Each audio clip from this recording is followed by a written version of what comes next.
Welcome, everyone, and I'm going to tell you that in the ancient Aramaic language, B'Shena.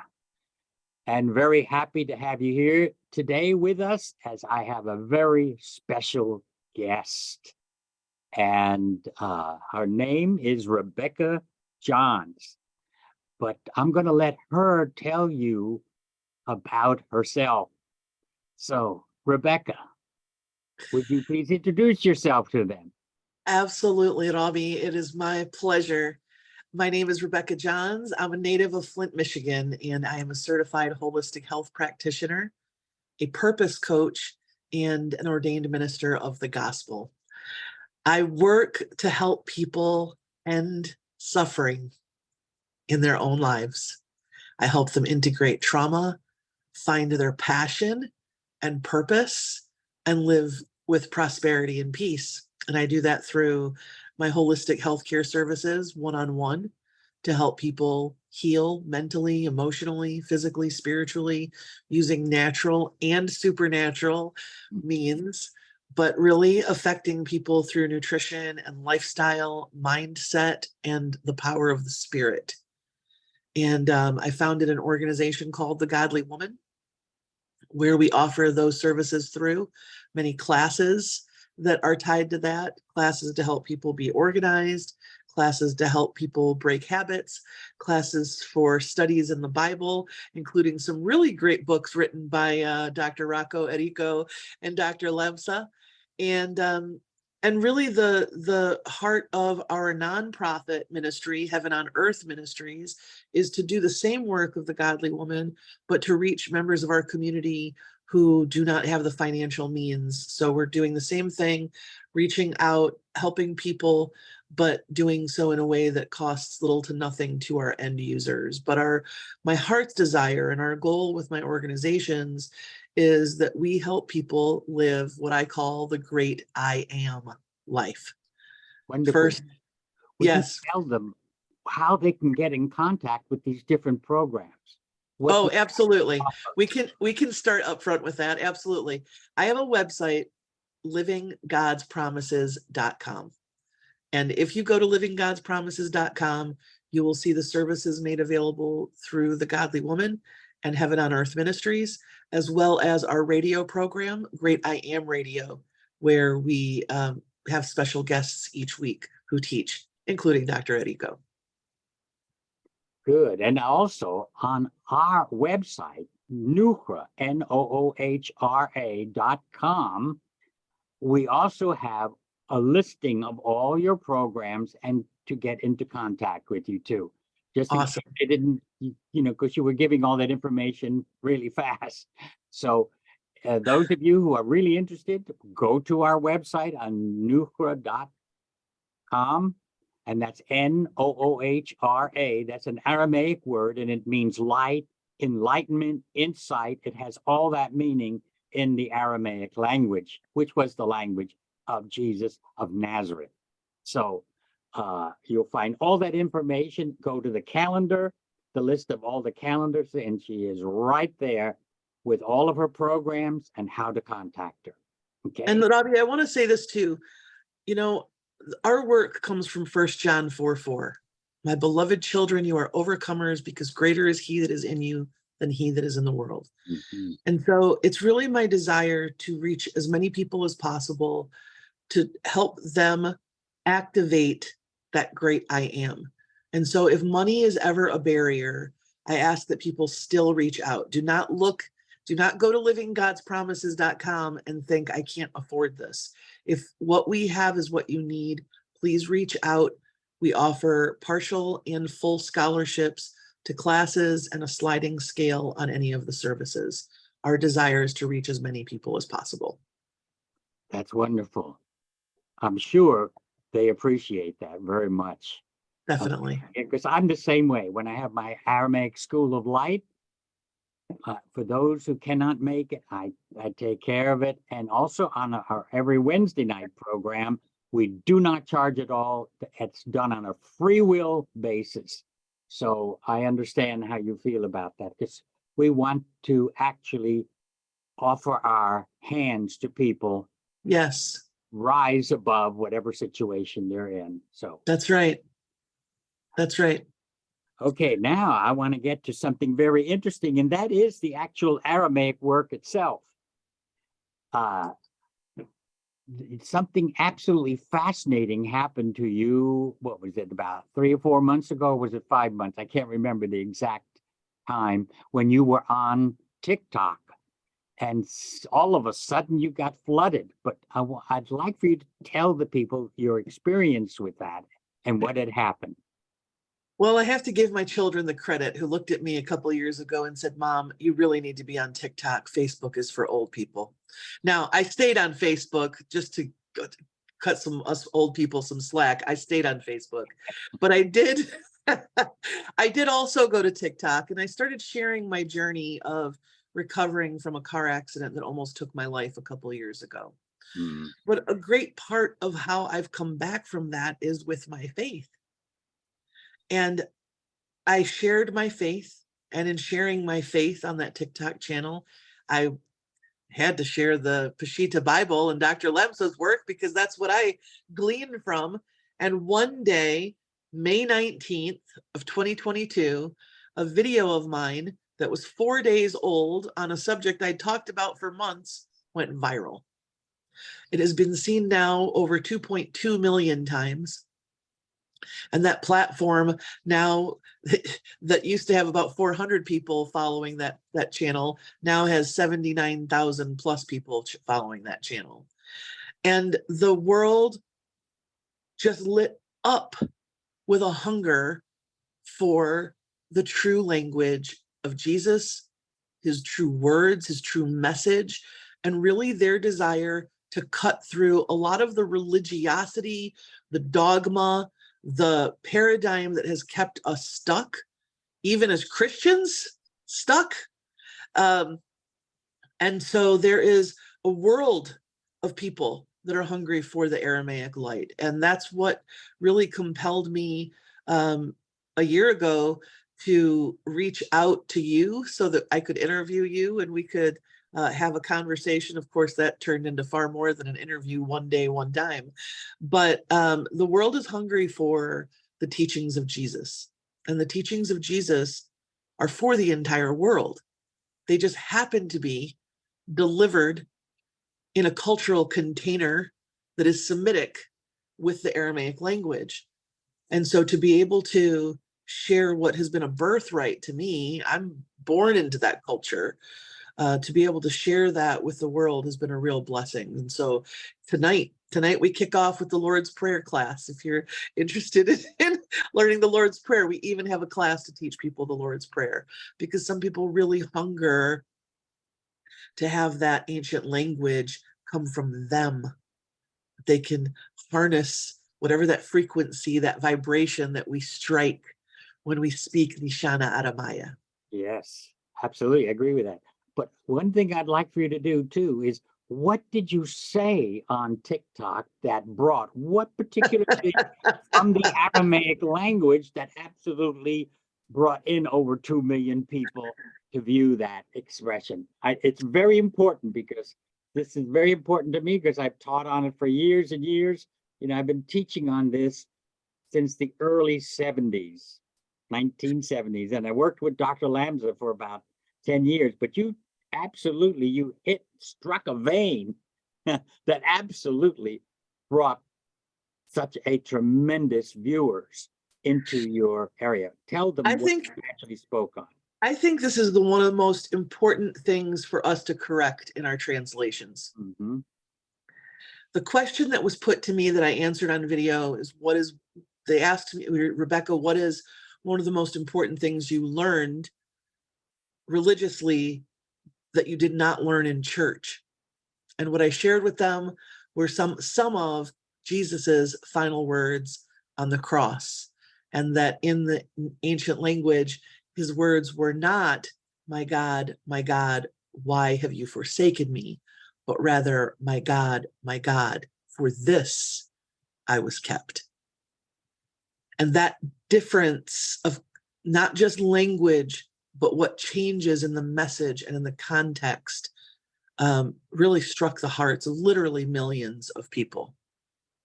Yes, that is so vital and so important. And every Easter, what we call Holy Week and Good Friday, they call it, in the West, we call it here Good Friday.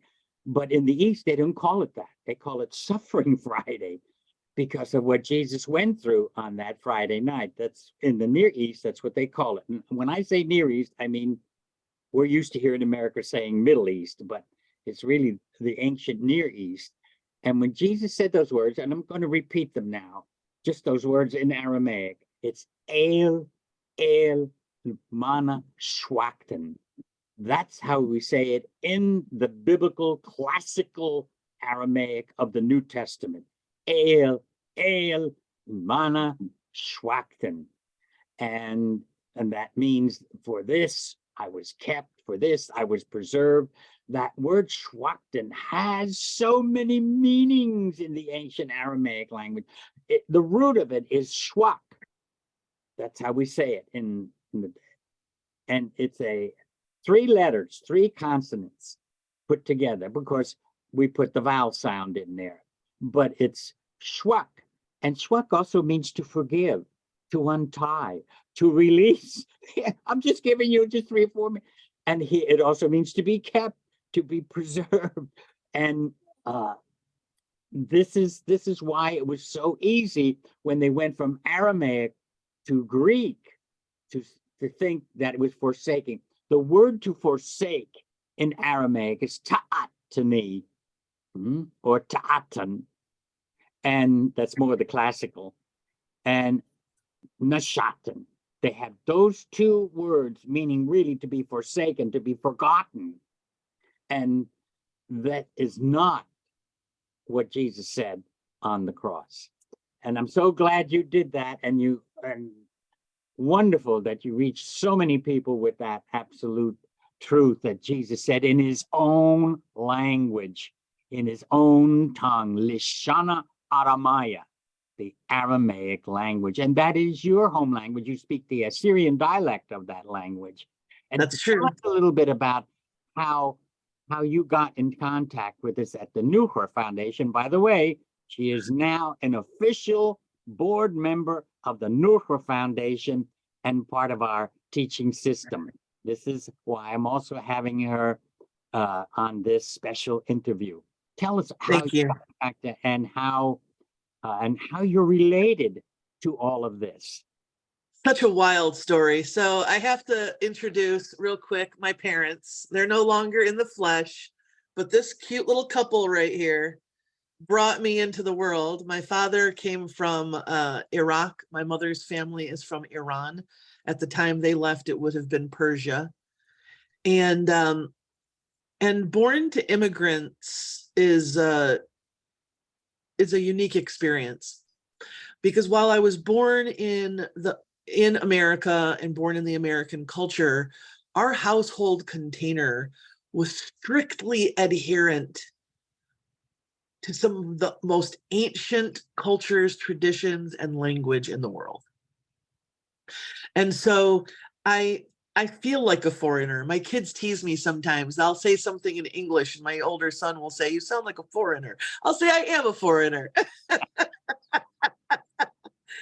Because I was really raised simultaneously in America, but in this microcosm of the East. And my father was very devoted to ensuring that his children were understanders of the language, the culture, and the faith that he and his lineage lived and died for to preserve. And so growing up, I grew up in the church. My father was ordained, so we were in the church. I was his right hand. Anything that he learned and could teach me, he was just funneling it and channeling it over in my direction. And excuse me, was he not a deacon in the Church of the East? He was a deacon in the Church of the East, the Assyrian Church of the East in Flint, Michigan for 40 years. Mhm. Actually, in the history of that church to date, which is, about almost 100 years old, no one has been a deacon for as many years as my father. He was made history on that one. And What and there connection were did he have with Marbishu? well, he's from Morbishu. My father was from the Morbishu area. And the reason why I'm asking her this is because Dr. Lamza was from Marbishu. Okay, go ahead. And growing up, I would hear, I'm going to show you my father's, this is his Bible. Okay. That's his Bible. And that's all I heard about was Chalu Lemsa. Chalu Lemsa, that means Uncle Lemsa. But, in the East, like in a lot of hospitable cultures and communities, you say uncle and auntie to lots of people who aren't really your uncle and auntie. And so Chalu Lemsa, whatever, it went in one of my ears and went out the other, you could say. And but he was very close. My father was very close to Nina Lemsa's niece. As a matter of fact, I was looking through some of my things earlier today, and there's a book here that was gifted to my father from Nina, March 3rd, 1989. She sent him one of the idioms books that, of course, you can get at nuda.com. That was a gratuitous plug, I suppose you could say. But but he and Nina were very close. I knew that we were close. I knew that the families were close, but I wasn't really buying the Chalu anything. And last year when the video went viral, we genuinely broke the internet for the Bible. You could not find the Peshitta Bible anywhere. And I'm so grateful that happened. So someone reached out to me through Facebook and said, I know George Lemsa's great nephew. If you want to reach out to him, I hear you're teaching classes with his material. And I didn't know Nina's kids personally. So I reached out to Dave Shabas Jr. and said, you don't know me, but our parents knew each other really, really, really well. And I have this going on and I need more of your great uncle's Bibles, like stat. I need Bibles. So he was able to reach out to the publisher and got the ball rolling, and we got more Bibles were put out into the universe, thank God. But in connecting with Dave, he introduced me to his sister, who confirmed that Chalu Lemsa isn't just a play term that my father was using. We are blood relatives. My father's family and Lemsa's family are blood relation. And they told me extensively about the work that you had done, and that ultimately you were who was carrying the work of George Lemsa. And I thought, well, now that I know I'm a blood relative, I'm gonna call and say, I'm Lemsa's family. Can I please interview you? You don't know me, but I'm a Lemsa relative. I just found out, and I want to interview you. That was essentially the point of my phone call to the Nuda Foundation a year ago. Yeah, and as soon as I heard that you were trying to get in touch with me, because I wasn't there when you called the foundation, see, I called you right away because I felt, this is a connection. And I'm so glad this was ordained by God. That's how I feel. Is definitely ordained. To have been raised my entire life hearing about Lemsa, reading his material, coming into an age of adulthood where I was carrying it for my own reasons now. I do not do what I do because of my father. It's ironic that I say that. It's my honor to do what I do because of my father, but I do not do what I do because of my father. I do what I do because of my father. I was called to this on my own. And that makes it all the more precious to me.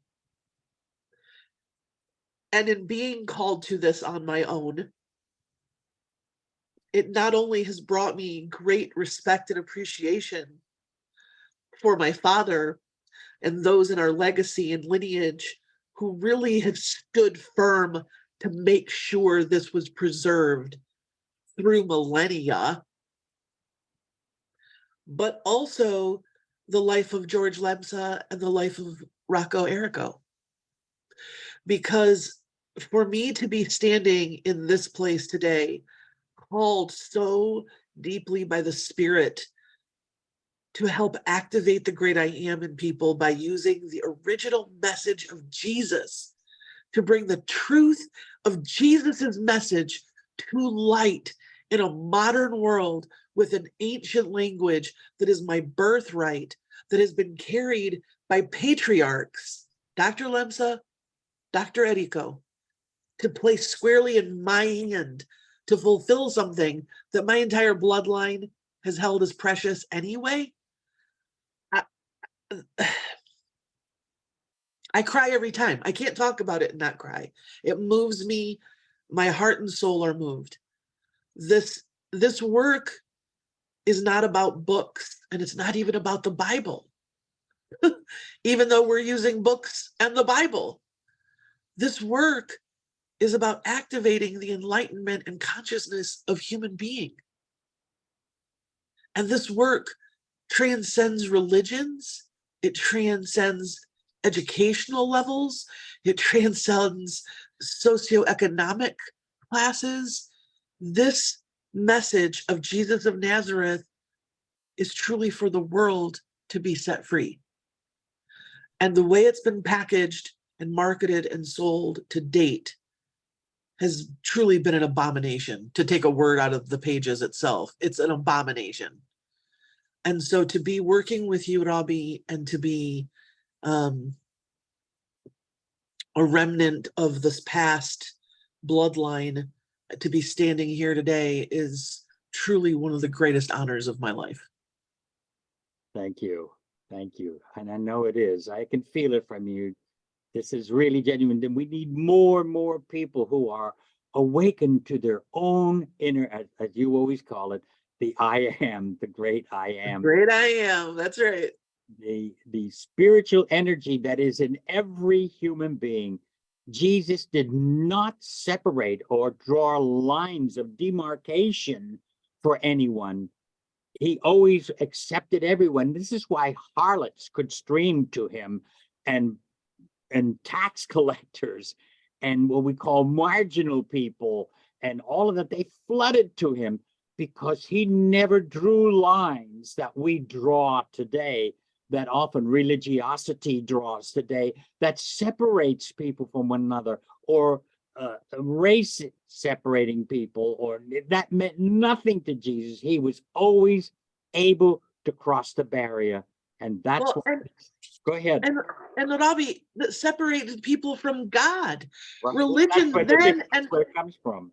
Religion then and religion today is drawing lines between people and God himself, as though that creator is not right here holding this up, animating the skin sack.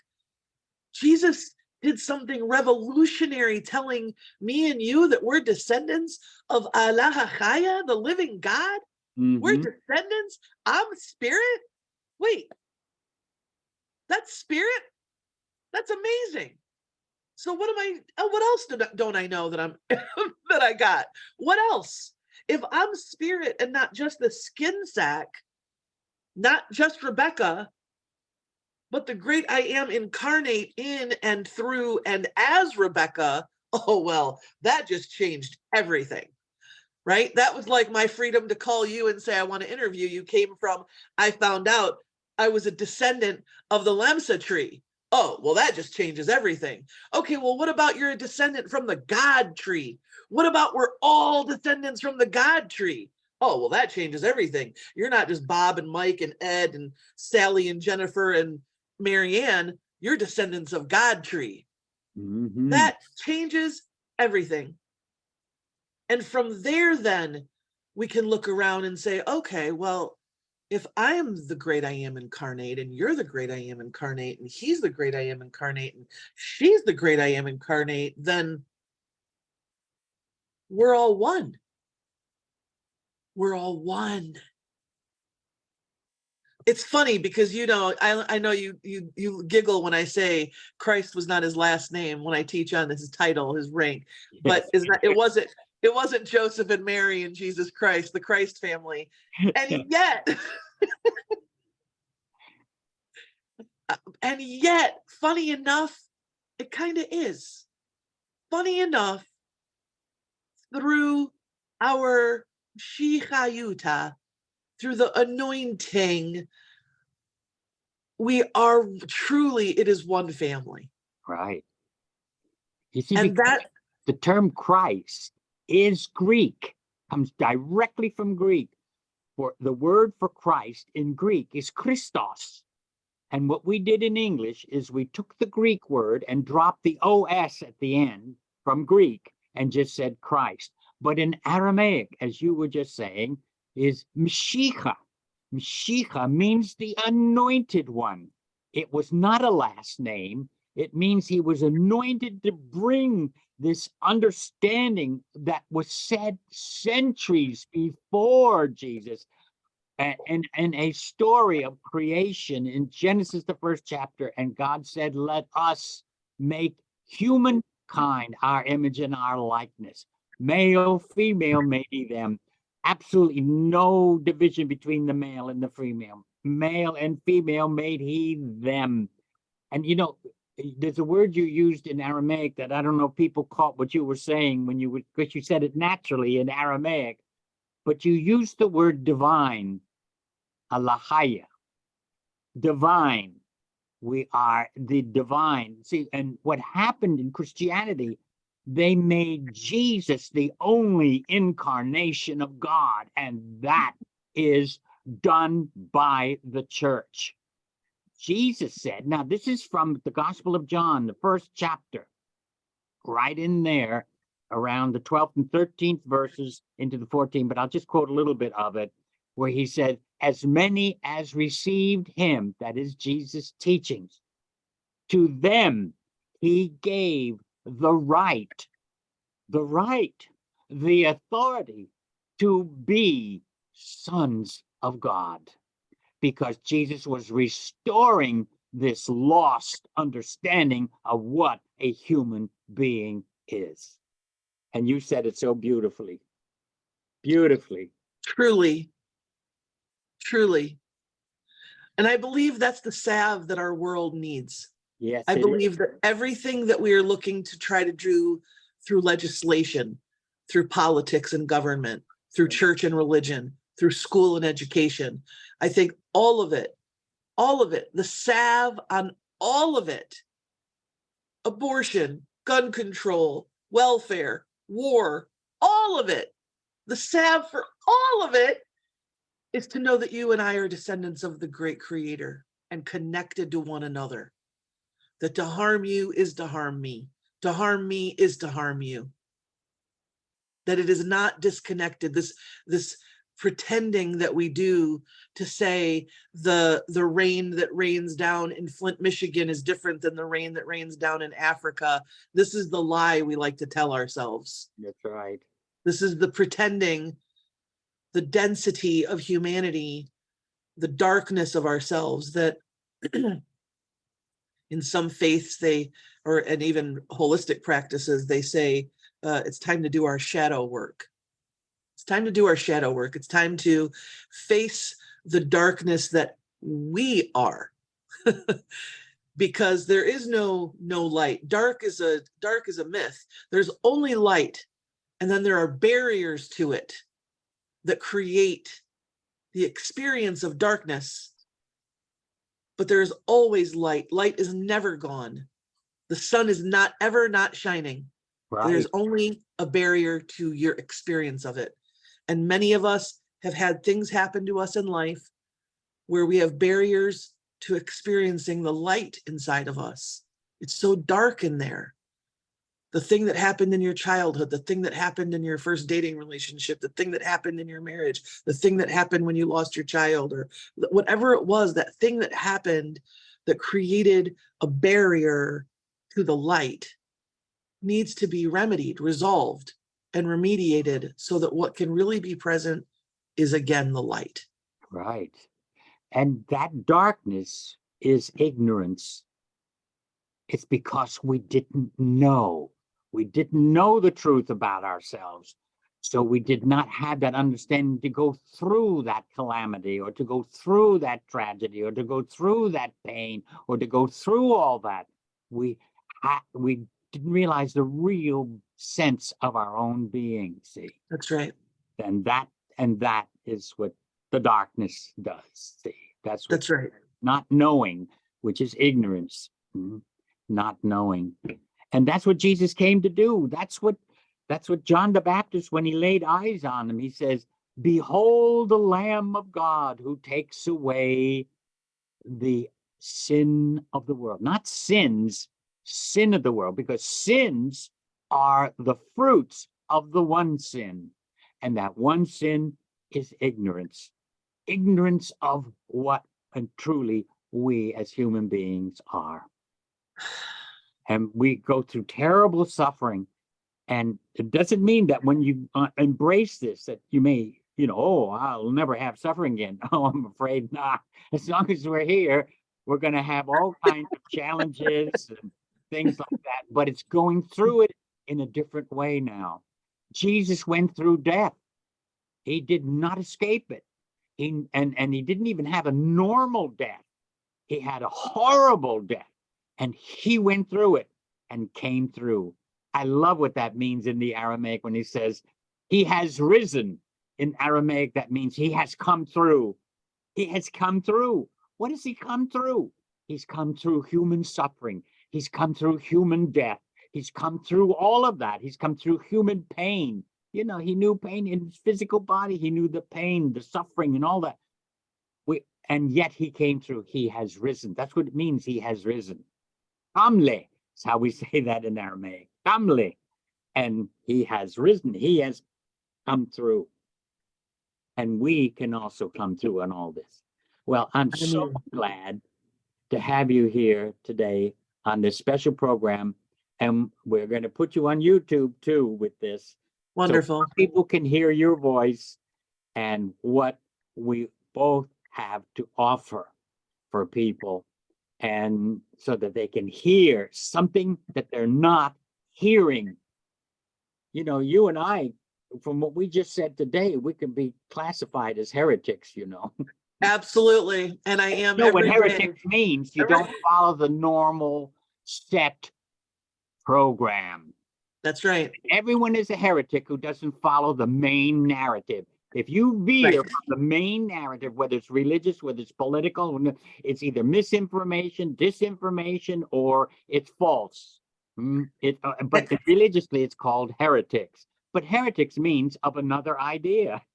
That's what the word heretics means. And we are definitely. I am definitely of another idea. I am too. We're both in the same boat. And I'm reminded daily that I'm a woman. Oh yeah, I'm reminded daily. Yeah, I keep forgetting that because I don't. I know you don't even think enter like my that. head. Right. They don't even enter my head. But that's true. Being a woman, you have a double problem. So yes, heretic. If that's the definition, then give me my name tag. Yeah, that's it. Well, you see, Robbie, let me say it is a privilege to have had this last year knowing you and working with you. And I know we've got more time and more work, but I want you and your audience to know that this is truly the privilege of my lifetime. And I am sure that if there is a heaven where spirits get to dance, that my father and Lemsa and Nina are dancing. Right. Yes, they are. All those gone on before us, and we're continuing. I feel exactly what you uttered through your feelings. I have the same thing, same feeling. So this is wonderful, and I thank you for coming on today. And thank you. I'll be talking to you soon. All right, sounds good. All right, everyone. Live in joy and in peace and in the power and rest of the Spirit of God. Amen.